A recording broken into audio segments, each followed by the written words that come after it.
सदं केवलं ज्ञानमूर्तिं द्वन्द्वातीतं गगनसदृशं तत्त्वमस्यादिदम् एकं नित्यं विमलमचलं सर्वदि साक्षिभूतं भावातीतं त्रिगुणरहितं सद्गुरुं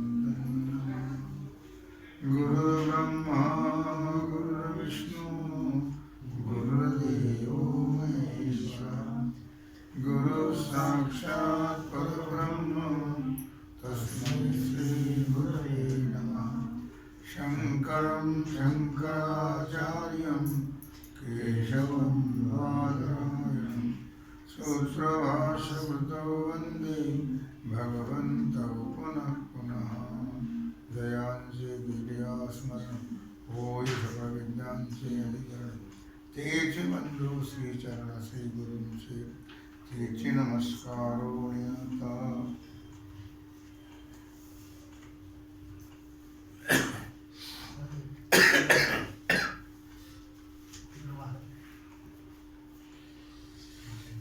विचार सागर रहस्य तरंग पहिला पाठ क्रमांक 9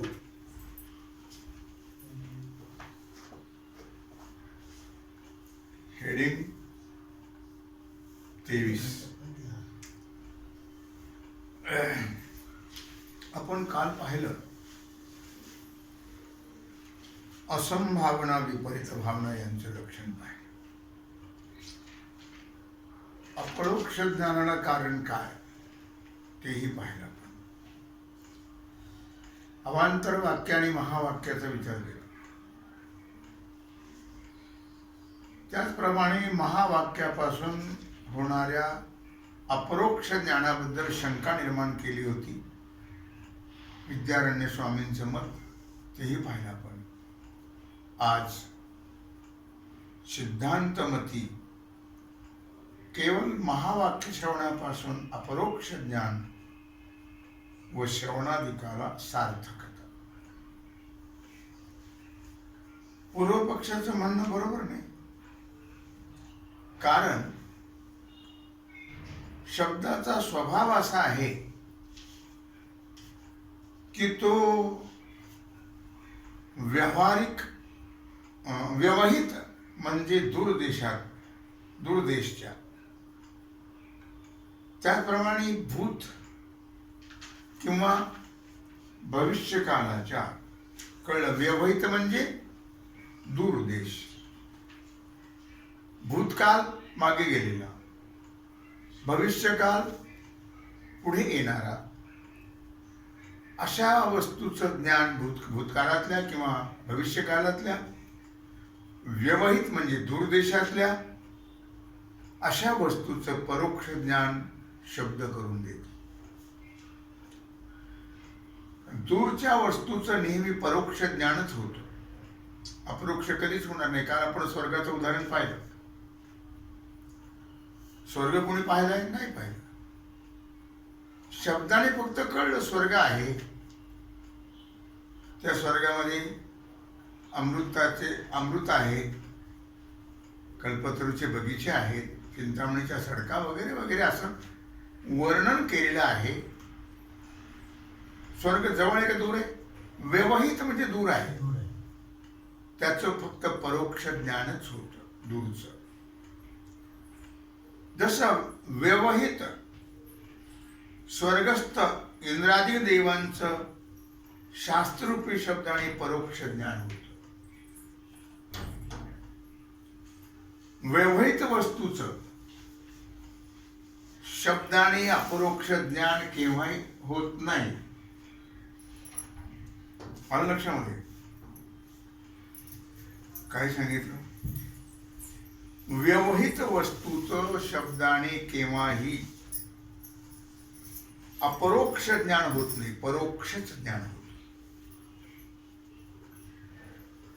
अप्रत्यक्ष, परोक्ष म्हणजे अप्रत्यक्ष आणि अपरोक्ष म्हणजे प्रत्यक्ष ज्ञान। अर्थातच अव्यवहित वस्तूचा सुद्धा शब्द परोक्ष आणि अपरोक्ष या दोन्ही प्रकारचं ज्ञान करून देतो, असा विचार आपण काल पाहिला. त्याच्याकरता उदाहरण दिलं, दशमहा अस्ति, 10वा आहे याचं उदाहरण दिलं. 10वा आहे म्हणजे परोक्ष ज्ञान झालं, आणि तूच 10वा आहेस हे अपरोक्ष ज्ञान झालं. असं हे काल हे उदाहरण आपण पाहिलं. आता ब्रह्म अपरोक्ष ज्ञानानंतर असंभावनादी संभवतच नाहीत, म्हणून श्रवणादिकाला व्यर्थत्व आहे असं म्हणणं सुद्धा बरोबर नाही. ब्रह्म अपरोक्ष ज्ञान झाल्यानंतर असंभावनेत किती प्रकार आहेत? 2. प्रमाण असंभावना आणि प्रमेय असंभावना आणि विपरीत भाव. ही असंभावना संभवतच नाहीत, म्हणून श्रवणादी, कारण श्रवणाने काय होतं? असंभावनाच्या 2 प्रकार आहेत, प्रमाण आणि प्रमेय. तर श्रवणाने प्रमाण असंभावना नष्ट होते. म्हणजे प्रमाण जी वेद वाक्य त्याच्याबद्दल येणारा संशय तो दूर होतो, आणि प्रमेय असंभावना म्हणजे सिद्धांताबद्दल येणारे संशय तो मननाने दूर होतो, आणि विपरीत भावना ही निधिध्यासाने दूर होते. म्हणून या ठिकाणी काय म्हटलं त्यांनी, किंवा मग तुमचं श्रवणाधिकाला व्यर्थत्व आहे. कशामुळे? तर ब्रह्माचं अपरोक्ष ज्ञान झाल्यानंतर असंभावनाधिक संभवतच नाही, म्हणून श्रवणाधिक व्यर्थ आहेत. पण हे म्हणणं बरोबर नाही. जसं पुन्हा दृष्टांत देत आहे, राजाला भरचूचं नेत्राने अपरोक्ष ज्ञान झालं असूनही भरचू मेला आणि भूत झाला, ही विपरीत भावना होतीच. यावरून, कारण त्याचा एक अशी गोष्ट आहे त्याची, की एका राजाचा भरचू नावाचा एक प्रधान होता. त्याच्यावर राजाचं खूप प्रेम होतं, आणि प्रेम विश्वास असल्यामुळे सर्व खाती भरचूकडेच होते. त्यामुळे बाकीच्यांना काही ते आवडत नव्हतं, ते सहनच व्हायचं नाही इतर लोकांना. असं त्या काळातही होतं, आजही आहे. मग या लोकांनी काय केलं? खोटं बंड निर्माण केलं सरहद्दीवर, आणि बंडाचा नाश करण्याकरता राजाला विनंती केली. सांगितलं, जा तुम्ही. त्या लोकांनी सांगितलं, किंवा आम्ही नेहमीच जातो, आता तुम्ही तुमच्या भरचूला पाठवा ना. अर्थात राजाच्या लक्षात आलं ही गोष्ट सगळी काय प्रकार येतो. भरचू शूर होता. राजाला खात्री होती की भरचू नक्कीच बंडाचा नाश करून तो यशस्वी होईल. तिने भरचूला आज्ञा, आणि मग भरचू गेला. त्याने बंड मोडलं. काय बाकीच्या लोकांचा पराभव केला त्याने, बंडावाल्यांचा, पण विजयी झाला तो. पण या लोकांच्या कारस्थानामुळे भरचूला या लोकांनी तिथं खूप मार दिला. भरचूला वाटलं, अरे हे काहीतरी यांची कारवाई आहे, हे काही मला जिवंत ठेवणार, त्यापेक्षा नकोच ना आपल्याला ते पद, प्रधान पदच नको. भरचूनं तिकडंच सर्व त्याग केला, अंगाला राख लावली, आणि बसला तपश्चर्या करत. हे लोक आले, सांगितलं, सरकार, भरचूने बंड मोडलं, पण तो मेला. विजय झाला, पण त्या लोकांनी मार दिल्यामुळे तो मेला. राजाला फार दुःख झालं. दुसरा प्रधान नेमला. पण ह्या लोकांना वाटलं राजाला जर उद्या शिकारी राजा गेला आणि तर त्याचा कळलं तर आपल्याला यद्गत्वार निवर्तन ते. म्हणून सांगितलं सरकार पण एक लक्षात ठेवा बरं का, भरचूला मारलं खरं, पण भरचू बेटा मरून भूत झाला येतो आणि अंगाला राख लावून फिरतोय. की भूत हे राजाला विपरीत भरून दिलं. काही काळाने राजा एकदा शिकारीला गेला. शिकारीला गेल्यानंतर भरचूला पाहिलं त्याने. राजाला काय भरून दिलं होतं की भरचू मेला आणि भूत झाला, अंगाला राख लावून फिरतोय. राजाने पाहिलं. ज्या भरचूला पाहिल्यानंतर राजाला आनंद व्हायला पाहिजे होता, त्या भरचूला पाहिल्यानंतर राजाला दुःख झालं, भीती वाटली आणि राजा पडू लागला. लक्षात आलं? अर्थातच मला मुद्दा काय सांगायचा आहे की अशा प्रकारे भरचू मेला आणि भूत झाला ही विपरीत भावना राजाला करून दिली होती, भरून दिलं होतं राजाला. यावरून राजाला पाहिलं, भरचूला पाहिलं राजाने, अपरोक्ष ज्ञान झालं, प्रत्यक्ष पाहिलंय, तरी पण असंभावनाधिक राहणं शक्य आहे काय? त्याला विपरीत झालं ज्ञान की भरचू मेला आणि भूत झाला. असंभावनाधिक दोष असल्या निर्माण झाल्यामुळे त्याला प्रत्यक्ष ज्ञान होऊन सुद्धा भरचूच बद्दल भीती निर्माण झाली आणि राजा पळू लागला. त्याप्रमाणे महावाक्य श्रवणाने जो ब्रह्माऐक्य ज्ञान झालं तरीही मी ब्रह्म नाही, मी मनुष्य आहे, अशा प्रकारची असंभावना, विपरीत भावना राहणे शक्य आहे. अनंत लोक वेदांत महावाक्याचे श्रवण करतात, पुष्कळ लोक श्रवण करतात. त्यापासून त्यांना मी ब्रह्म आहे असा शाब्दबोधही होतो. परंतु अनंत पूर्वजन्माच्या संस्काराने देहादिकाच्या ठिकाणी ब्रह्मात्मैक्य ज्ञानाहून विपरीत देहात्म बुद्धी असते, हा अनुभव आहे. जरी शास्त्र सांगते, सद्गुरूने सांगितलं की तत्वमसी, तो परमात्मा तू आहेस, पण मी कसा असेल? मी तर देह आहे, मी तर काळा आहे, गोरा आहे, गरीब आहे, श्रीमंत आहे, सुखी आहे, दुःखी आहे, अशा प्रकारची विपरीत भावना जात नाही. जरी अपरोक्ष ज्ञान झालं तरी देहात्मबुद्धी जात नाही, कारण ब्रह्मात्मैक्य ज्ञानाहून विपरीत आहे देहात्मबुद्धी. मी देह आहे ही जातच नाही लोक. हा सर्वांचा अनुभव आहे. आता ज्याला महावाक्यापासून अपरोक्ष ज्ञान झाल्यावर असंभावना, विपरीत भावना नसतील, महावाक्य ज्ञान झाल्यानंतर, महावाक्यापासून अपरोक्ष ज्ञान झाल्यानंतर असंभावना, विपरीत भावना नसतील, त्याला श्रवणाधिकाची गरज नाही. तर असंभावना, विपरीत भावना नसतील तर श्रवणाची गरज नाही. तो निष्प्रतिबंध ब्रह्मानंदाचा अनुभव घेऊ शकतो, कुठल्याही प्रकारचा प्रतिबंध न येता.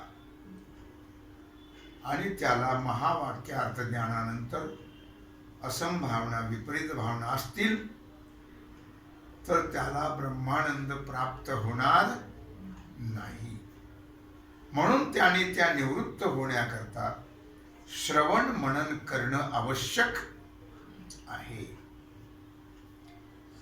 म्हणून श्रवणाधिकाला व्यर्थत्व घडत नाही, हे सिद्ध झालं. या प्रकाराने ज्ञान प्रतिबंध निवृत्तीद्वारा, कारण हे असंभावना विपरीत भावना हे प्रतिबंध आहे ज्ञानाला. मग त्या ज्ञानाचा प्रतिबंध निवृत्त झाल्यानंतर श्रवणाधिक साधने आहेत, साक्षात नाही. प्रतिबंध गेला म्हणजे श्रवणादी संपले असं नाही, ते आहेतच, फक्त साक्षात नसतील. कळलं काय सांगितलं त्याने आता? की अपरोक्ष ज्ञान झाल्यावर सुद्धा असंभावना विपरीत भावना असणं शक्य आहे आणि त्याच्याकरता श्रवणाधिकांची गरज आहे. त्याला भरचूचं उदाहरण दिलं. अपरोक्ष ज्ञान तर प्रत्यक्ष पाहिलं भरचूला राजाने, पण त्याला विपरीत भरून दिल्यामुळे राजाला भीती वाटली आणि राजा पळू लागला प्रत्यक्ष पाहून सुद्धा. म्हणजे असंभावना विपरीत भावना निर्माण झाल्या त्या ठिकाणी. म्हणून श्रवणाधिकाची गरज आहे. श्रवणाने प्रमाण असंभावना जाते, मरणाने प्रमेय असंभावना जाते आणि निधिध्यासनाने विपरीत भावना जाते. म्हणून श्रवणाधिकाची गरज आहे, नाही असं नाही आहे.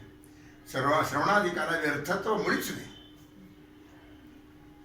आता 24 शेडिंग, कुणाला काही शंका असेल तर विचारायचं. प्रयोजनाच्या सिद्धीविषयी 2 शंका व समाधान. प्रयोजन म्हणजे फल. प्रयोजन म्हणजे फल.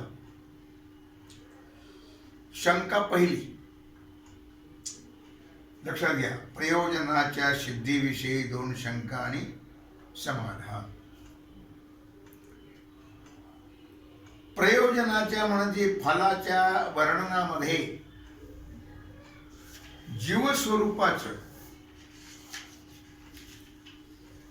जीवस्वरूपाच्या ठिकाणी असणाऱ्या दुःखाची निवृत्ती आणि परमानंद रूप ब्रह्मप्राप्ती असं या ग्रंथाचं फल सांगितलेलं आहे. प्रयोजन म्हणजे फल सांगितलेलं आहे. आलं लक्षामध्ये? काय फल सांगितलं?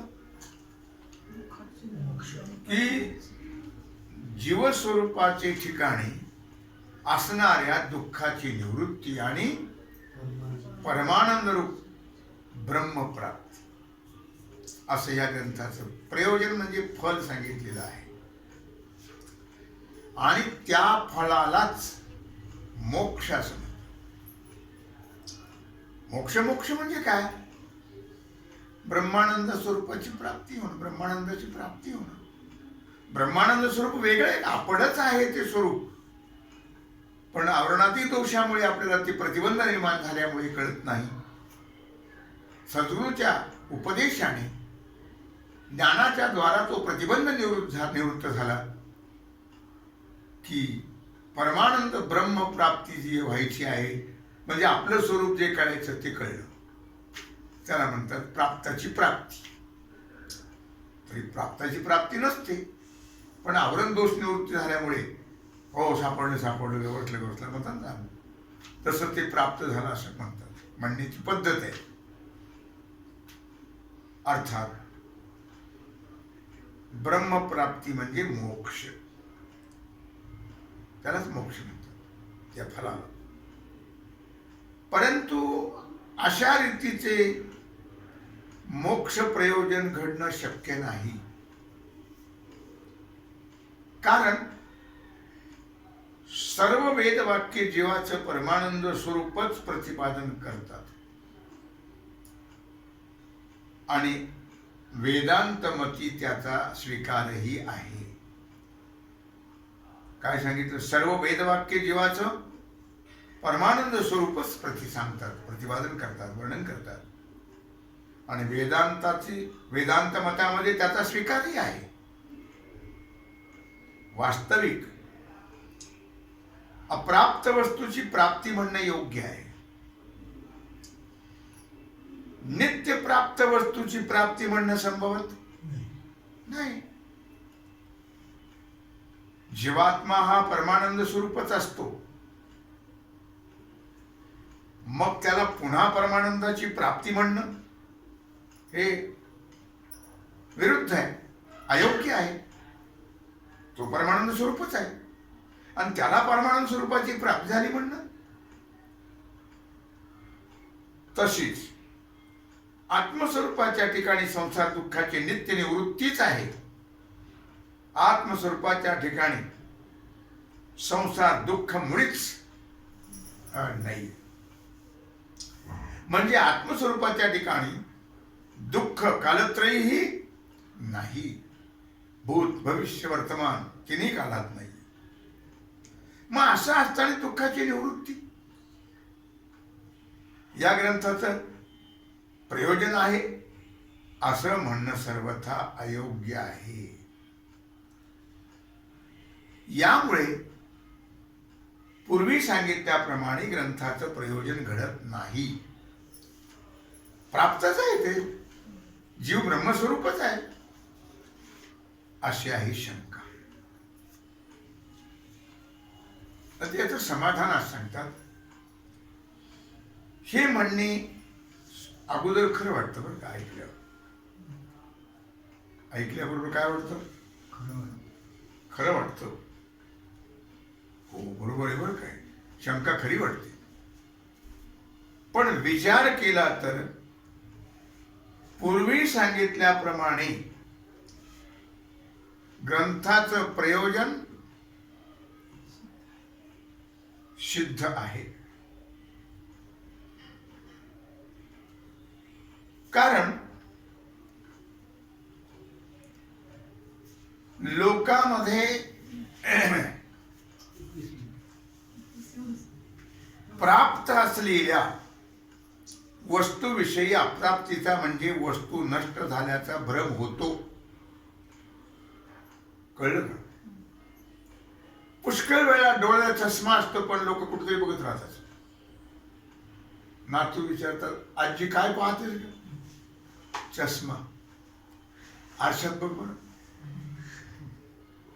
आणि सापडला म्हणजे होताच तो डोळ्याला, फक्त हरवल्याचा काय झाला होता? भ्रम झाला होता. भ्रमनिवृत्तीनंतर प्राप्त असणाऱ्या वस्तूच्या ठिकाणी प्राप्तीचा व्यवहार होतो. सापडलं. त्याला एक उदाहरण देतात. एका बाईच्या हातामध्ये सुवर्ण कंकण असून काही निमित्ताने तिला भ्रम झाला, काय हरवलं म्हणून. पण ते हरवलं होतं काय? ते तर तुझ्या हातातच आहे. काय नंतर कोणीतरी सांगितलं का हो, म्हणले माझं तुम्हाला कंकण दिसलं का? ते म्हणले कंकण दिसलं का म्हणजे अहो तुमच्या हातातच आहे. हरवलं होतं का? नाही, हरवल्याचा काय झाला होता? भ्रम झाला होता. तेव्हा ते कंकण पाहून त्याला असं ज्ञान झालं की माझं कंकण तर माझ्याजवळच होतं, पण व्यवहार मात्र माझं कंकण मला मिळालं, सापडलं, असा व्यवहार होतो. सापडलं का? म्हणे तुमचं कंकण गेलं होतं. म्हणे नाही, सापडलं म्हणजे कुठे गेलं होतं? हातातच होतं ते, असा व्यवहार होतो. त्याप्रमाणे परमानंद रूप आत्म्याच्या ठिकाणी विचारसागर त्याला एक दृष्टांत दिला आहे. एक कारकून असतो, कारकून, आणि तो वस्तीवर त्याचा टेबल असतो, तिथं लिहित बसलेला असतो. मुलं तरी खेळत असतात त्याची. मग त्याला कंटाळा आला, सांगितलं बायकोला जरा चहा आण बरं करून. आणि त्याने ती लेखणी जी होती ती कानावर ठेवली. कोणाच्या? बायकोच नाही, स्वतःच्या. कुठे ठेवली? कानावर. त्याने तिने पाणी आणलं, चहा आणला, चहा घेतला, पाणी पिला. थोडा वेळ गेल्यावर तो विसरूनच गेला. ती पोराला थोडीच सुटलं, त्या पोराला मार, त्या पोरावर कुठे घेतली, लेखणी कुठे टाकली, काय वगैरे. तिने आवाज ऐकला, ती बाई आली, म्हटली का हो पोराला का मारतात? काय विचित्र पोरेच म्हणे, माझी लेखणीच यांनी कुठं टाकली कुणास ठाऊक. तिने पाहिली तर कानावरच आहे लेखणी. तिनं आरसा आणला, म्हणली बघा बरं याच्यामध्ये. अरे आरशात असते कुठं? अहो म्हणजे बघा तर. मग त्याने आरशात बघितलं, अरे म्हणलं सापडली. सापडली म्हणजे हरवली होती का? याच्या कानावरच होती, पण हरवल्याचा भ्रम झाला होता. लक्षात. व्यवहार मात्र मला मिळाल्याचा व्यवहार होतो, नाही का? मला सापडला असा व्यवहार होतो. त्याचप्रमाणे परमानंद रूप आत्म्याच्या ठिकाणी अविद्या बलाने जीवाला अशी भ्रांती आहे की माझा आत्मा परमानंद रूप नाही. कळलं का? परमानंद रूप ब्रह्म आहे आणि त्याचा माझा वियोग आहे, ब्रह्माचा आणि माझा. उपासनेने ब्रह्मप्राप्ती मला होईल, उपासना केलेली. फार काय सांगावं, मोठमोठ्या पंडितांना शास्त्राचा अध्ययन करून सुद्धा असा भ्रम होतो, मोठमोठ्या. म्हणून तेही भ्रमिष्ठच आहेत. सांगणं सोपं, पण अनुभवात उतरणं फार अवघड आहे. बोल बोलता वाटे सोपे, करणे करता कीर कापे. अनुभव पाहिजे त्याचा, नुसतं शाब्दिक नको. शब्द ज्ञाने होशी आगळा, त्याला काही फारसं महत्व नाही. अर्थातच त्याला भ्रमिष्ठच म्हणावं. अशा पुरुषांना महत् भाग्यानुसार उत्तम संस्काराने जर ब्रह्मवेत्या पुरुषाची गाठ पडली सद्गुरूंची, आणि जर वेदांताचं श्रवण त्यांच्याद्वारा घडलं आणि जो ब्रह्मैक्याचा अपरोक्ष निश्चय झाला,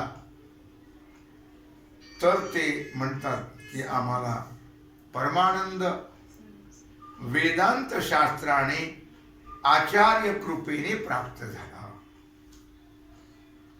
काय लक्षात आलं का? श्रीगुरूंच्या कृपेनं आणि हा परमानंद आम्हाला प्राप्त झाला. या त्यांच्या म्हणण्याचा अभिप्राय असा की आमचा आत्मा परमानंद रूपच होता, परंतु परमानंद रूपाने आत्म्याचं आम्हाला भान नव्हतं. म्हणून आत्मानंद अप्राप्तवत म्हणजे असूनही न मिळाल्यासारखा होता भ्रमामुळे. आता आचार्यद्वारा म्हणजे सद्गुरूंच्या द्वारा वेदांत श्रवणाने अंतःकरणामध्ये परमानंदाची प्राप्ती झाली. या प्रकारे प्राप्त पदार्थाच्या ठिकाणी भ्रमनिवृत्तीनंतर पुन्हा प्राप्तीचा व्यवहार होतो. आत्मा आपला परमात्मा स्वरूपच आहे, परमानंद स्वरूपच आहे, मी ब्रह्मस्वरूपच आहे, पण केवळ त्याचं आपल्याला भान नाही, भ्रम आहे आपल्या ठिकाणी. म्हणून आपल्याला तसं वाटत नाही. भ्रमनिवृत्ती झाली की मी तो स्वये परब्रह्म, मी तो स्वये आत्माराम. तेव्हा झालेली सेवा भगवत चरणी समर्पित करून राहिला जो सेवेचा भाग आहे तो आपण उद्या पाहू. कुंडली गौरदे विठ्ठल श्री ज्ञानदेव तुकाराम पंढरीनाथ भगवान की जय. सद्गुरु ज्ञानेश्वर महाराज की जय. श्री सद्गुरु जोग महाराज की जय. श्री सद्गुरु साखरे महाराज की जय.